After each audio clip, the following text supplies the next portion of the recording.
We have an update on what's going on with the next generation of the Mazda MX-5 Miata, and there's quite a lot to get into here. So we have this new info thanks to an interview that Dutch website Auto RAI did with the design director of Mazda's European division, as well as the director of research and operations for Mazda Motor Europe. Tesla has spent over a decade trying to fix one problem.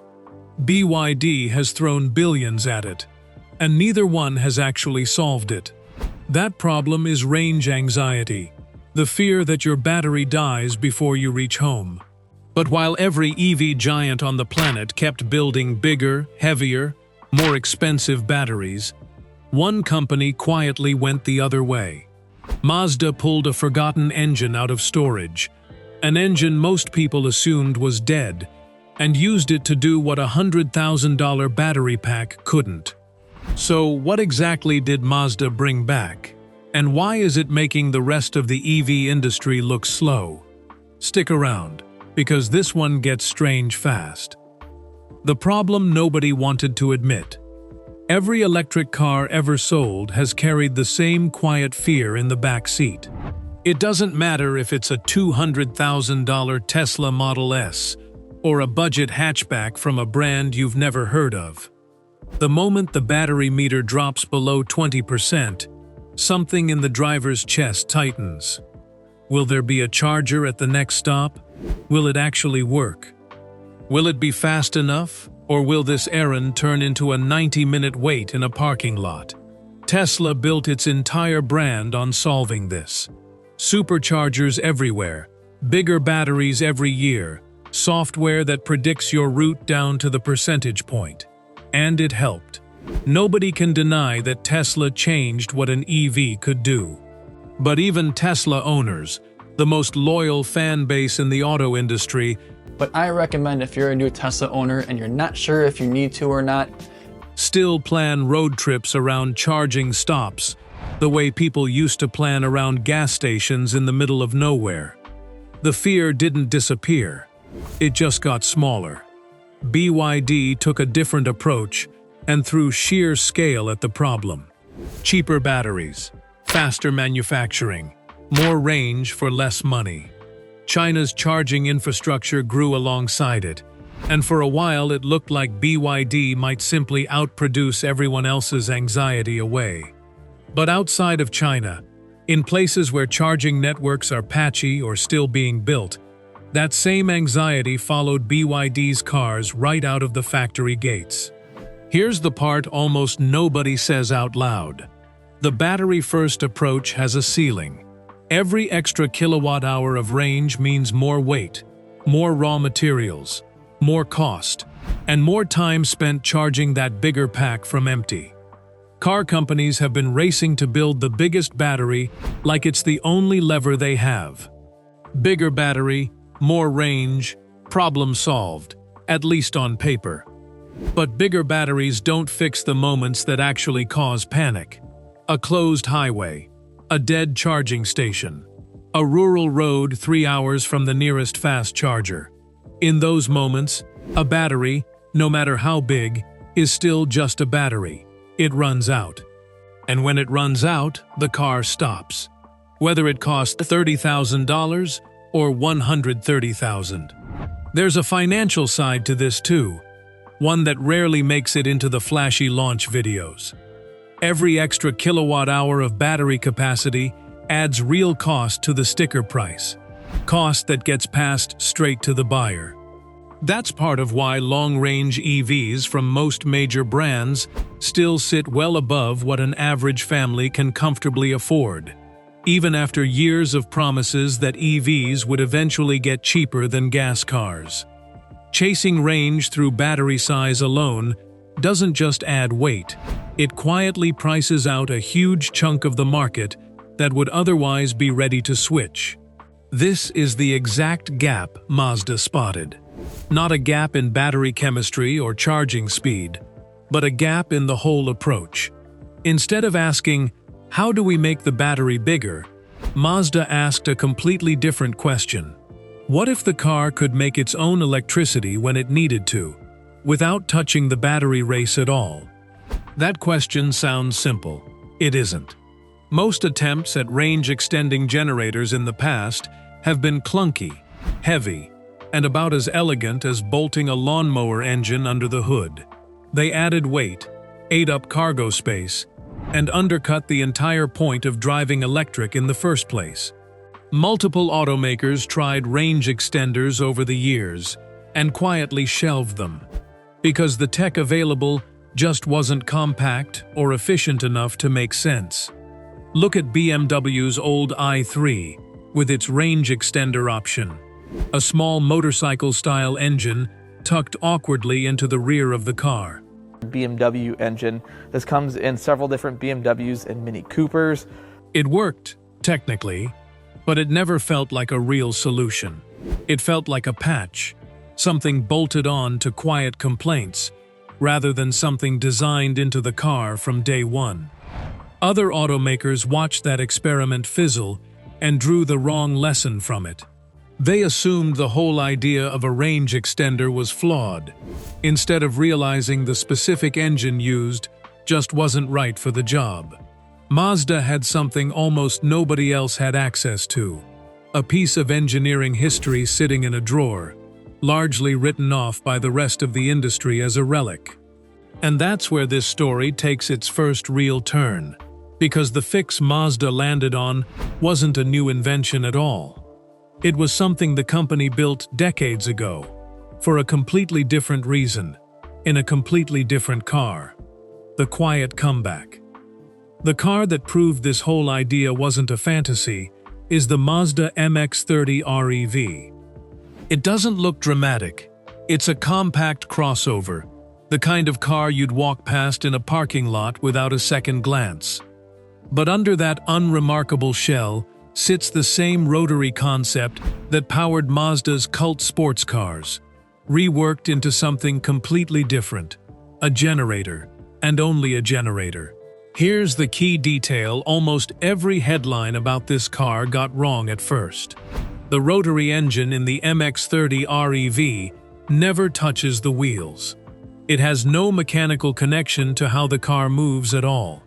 The car is driven 100% by an electric motor, the same way any other EV works. The rotary's only job is to spin quietly, burn a small amount of fuel, and feed a steady stream of electricity into the battery when that battery starts running low. In daily use, the numbers tell a story that should embarrass every automaker still betting everything on bigger batteries. On electric power alone, the MX-30 REV can cover around 50 miles, plenty for the average daily commute without burning a drop of gas. But once that runs out, instead of hunting for a charger, the rotary quietly kicks in, and total range stretches past 370 miles. That's not a typo. A car with a modest battery pack, small enough to keep the weight and cost down, suddenly matches or beats EVs with batteries 2 or 3 times its size. Owners who've actually driven it describe something surprisingly simple. The range anxiety just disappears. Not because the battery got bigger, but because the fear itself became irrelevant. You stop staring at the percentage on the dashboard. You stop mentally mapping every charger between here and your destination. The car handles it, quietly, in the background, the same way a hybrid's engine kicks in without you thinking twice about it. There's also a sound difference that surprised early reviewers. A normal gas engine kicking in on a hybrid tends to feel like an intrusion, a jolt of noise and vibration breaking the smooth electric silence you got used to.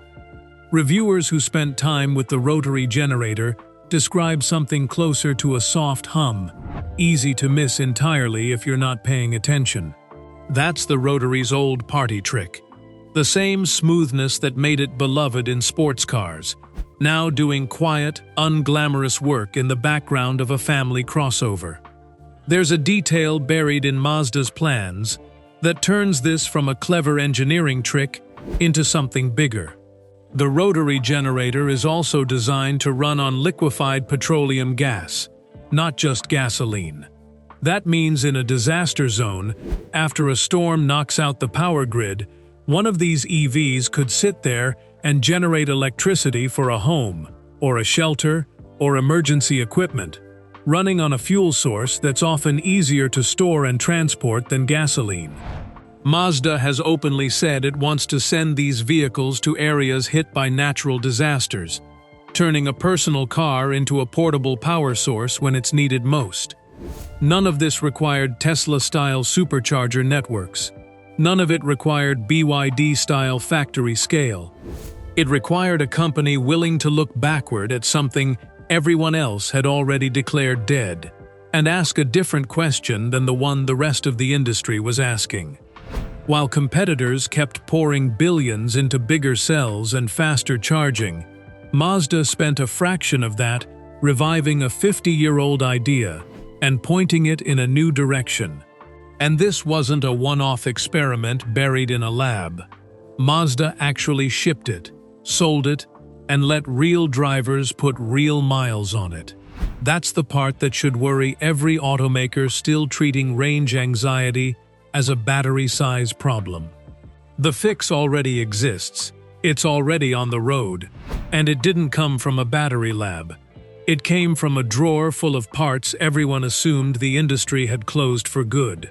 Why this changes the whole conversation.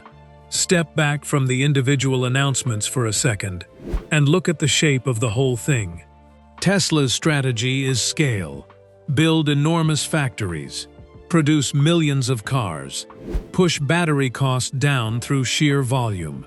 BYD's strategy is similar, but supercharged by Chinese manufacturing capacity and government support that lets it undercut nearly everyone on price.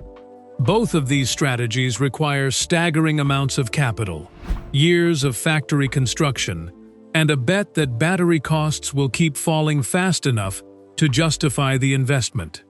Mazda is a fraction of the size of either company. It doesn't have Tesla's manufacturing footprint, We'll explore how Tesla builds its electric cars with precision, efficiency, or BYD's government-backed battery supply chain.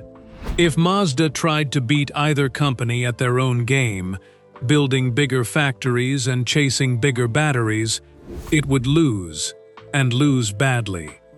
Instead, Mazda looked for a fight nobody else was having, and it found one sitting in its own back catalog. The rotary range extender didn't cost billions in new research.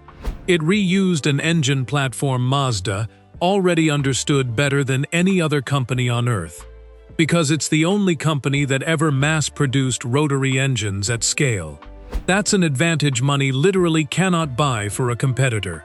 Tesla could throw $10 billion at rotary engine research tomorrow, and still be years behind Mazda's decades of hands-on experience with exactly this kind of technology.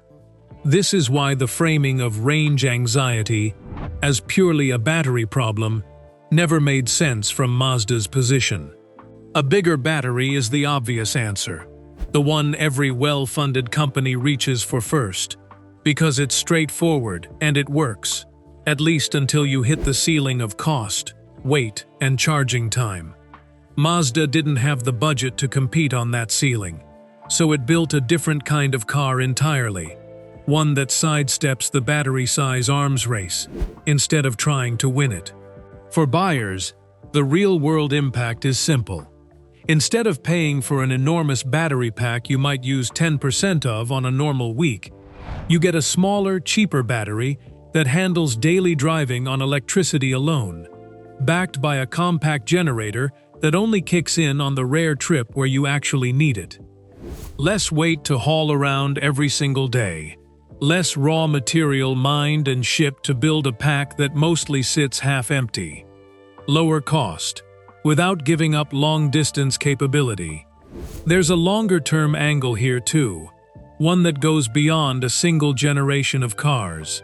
Battery raw materials, lithium, cobalt, nickel, are finite resources, mined in a limited number of places, and every automaker chasing bigger and bigger packs is competing for the exact same supply. A company that figures out how to deliver the same real-world range using a smaller battery isn't just saving money today.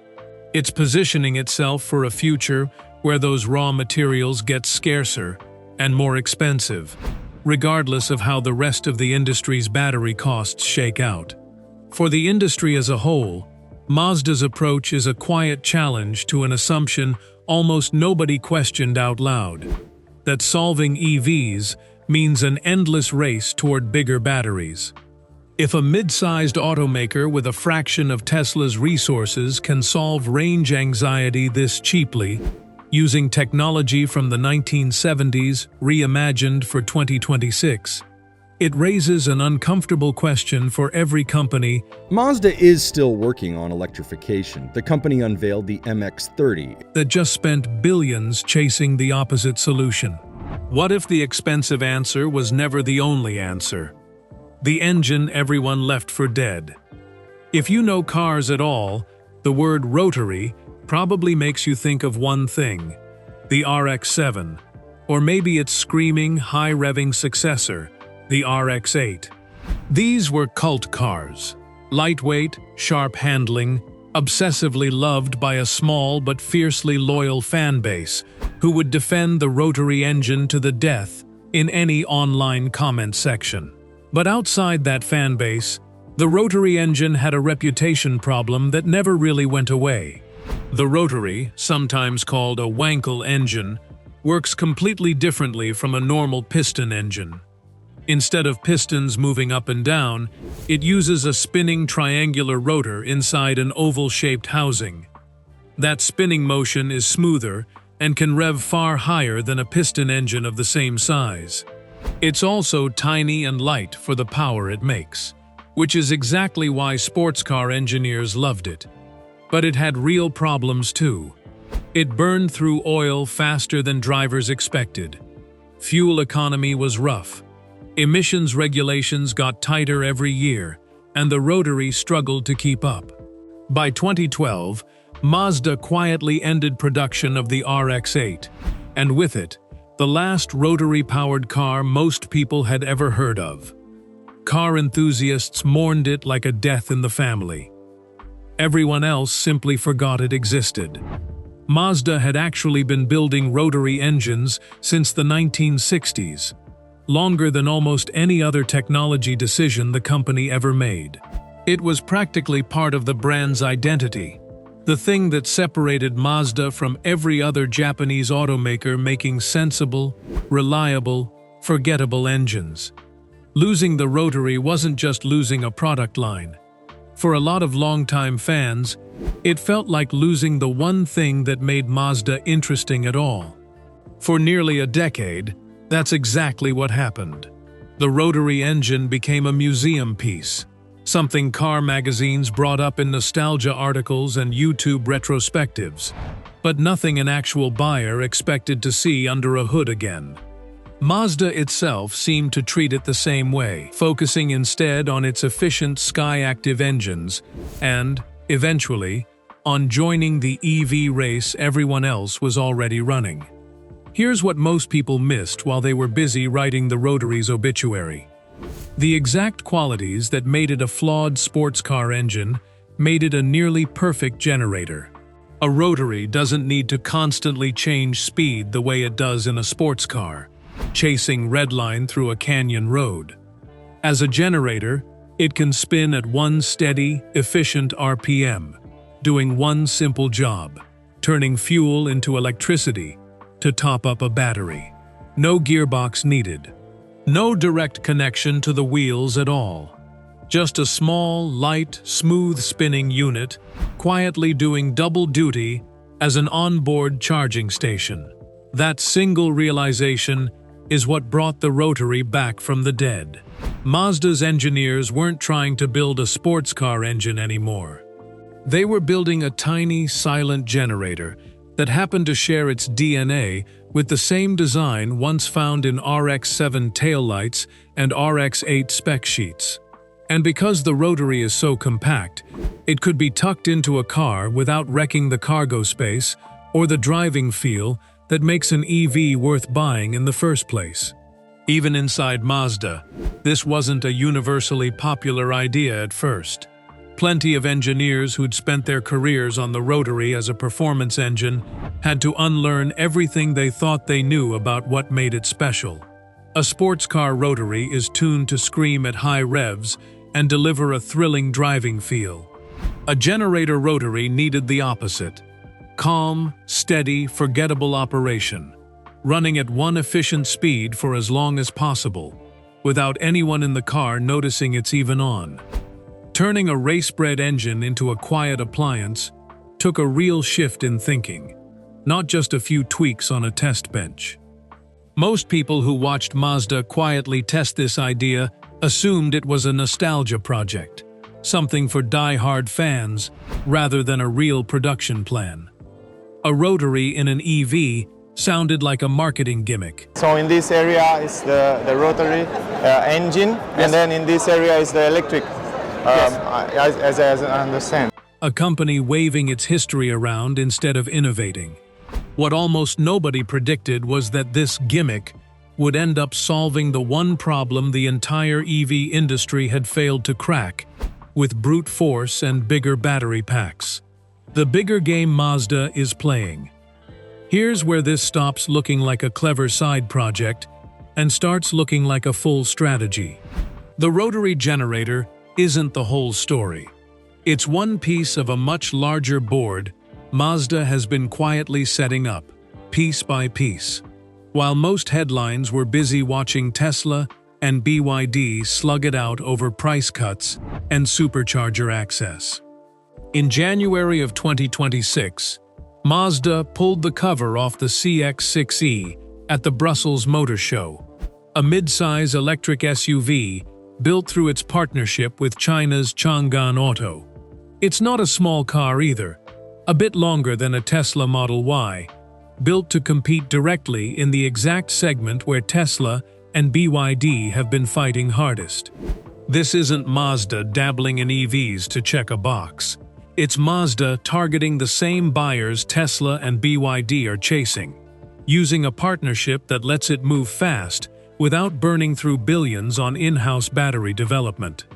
The CX-6e stretches close to 4,850 millimeters long, sitting right in the size range families actually shop for, not a niche curiosity built to win a design award. Mazda didn't build this to make a statement at a motor show and disappear.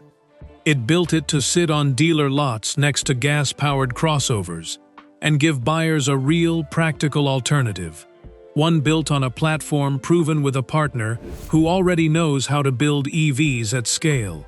The CX-6e followed the Mazda 6e, a mid-size electric sedan that's already quietly sold over 7,000 units in Europe since it launched. Among the most affordable options out there are sedans, four-door, low-roofed passenger cars.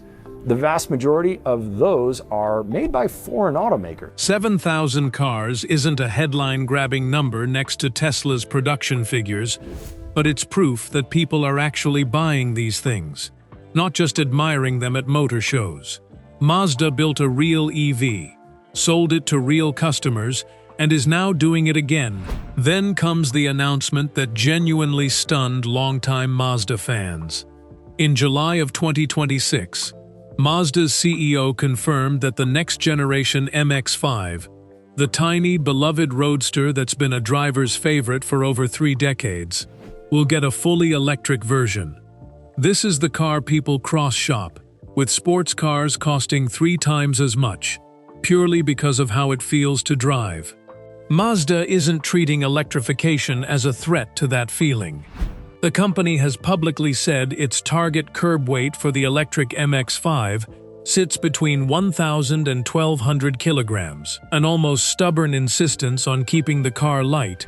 The MX-5 has survived over 3 decades on one simple promise.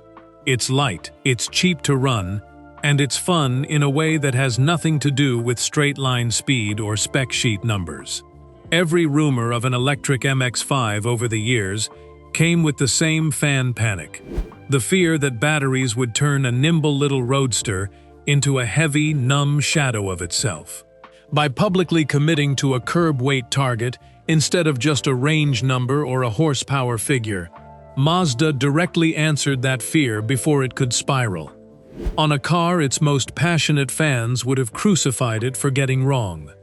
That single detail says everything about how Mazda thinks differently than its rivals. Tesla and BYD chase bigger numbers, more range, more horsepower, more battery capacity. Mazda is chasing the opposite. Less weight, less bulk, more of the driving feeling that made people love its cars in the first place. It's a completely different definition of what makes an EV good. And then there's the move that looked, on the surface, like Mazda backing down.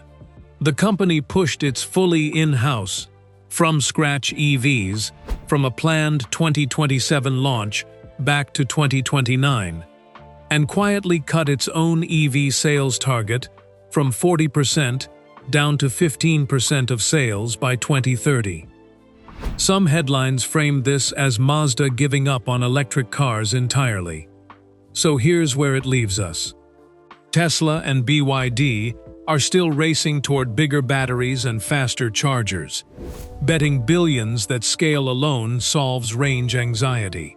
Mazda quietly proved you can solve the same problem for a fraction of the cost, using an engine most people had already written off for dead.